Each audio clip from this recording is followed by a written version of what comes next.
اللہ تبارک و تعالیٰ ارشاد فرماتا ہے وما خلقت الجن والانس الا لیعبدون، میں نے انسان اور جنات کو کیوں پیدا کیا؟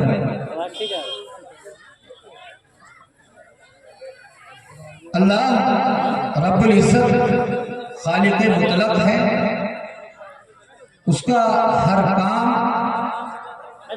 حکمت سے پور ہے۔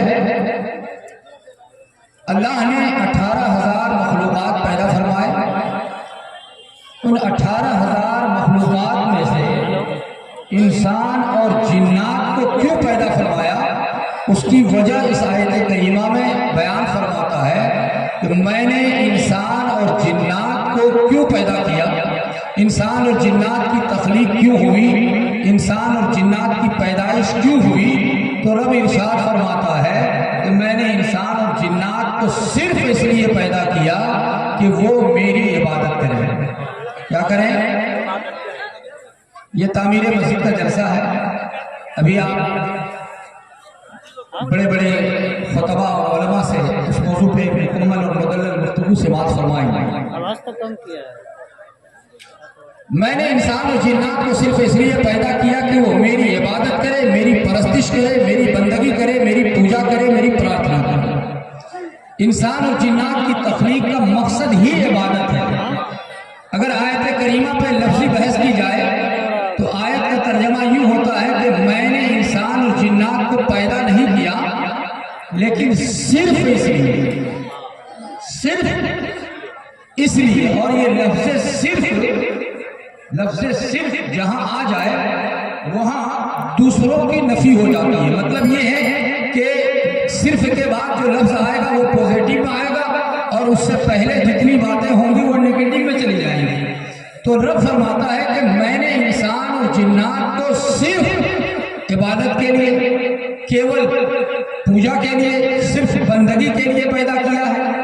تو ایک سوال پیدا ہوگا کہ مولا، اور صرف جہاں آ جاتا ہے، مثال کے طور پر آپ یوں کہیں کہ میں نے اپنے جلسے کی نقابت کے لیے صرف نقیب اہل سنت، نقیب اعظم ہندوستان حضرت مولانا کونین رضا کو بلایا ہے۔ توجہ ہے؟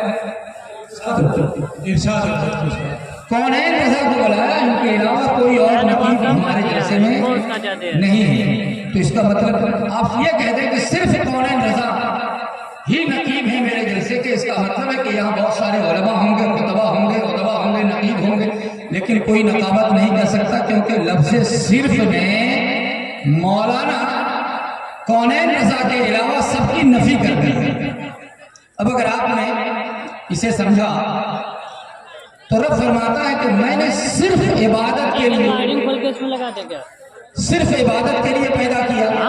تو اب سوال پیدا ہوگا، ہم سب مل کر سوال کریں اللہ کی بارگاہ کے مولا، اگر ہم صرف عبادت ہی کریں،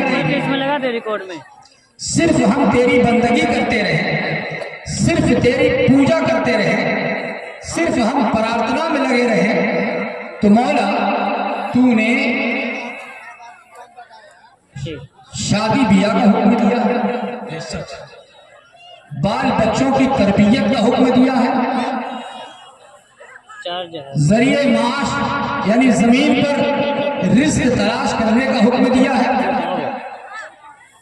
توجہ ہے؟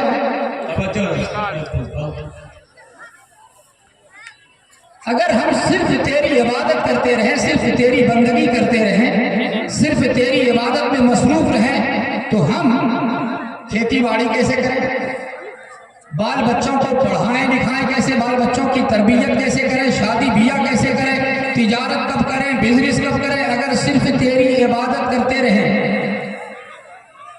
تو جواب ملے گا کہ تم نے ابھی میری عبادت کا مفہوم سمجھا نہیں ہے۔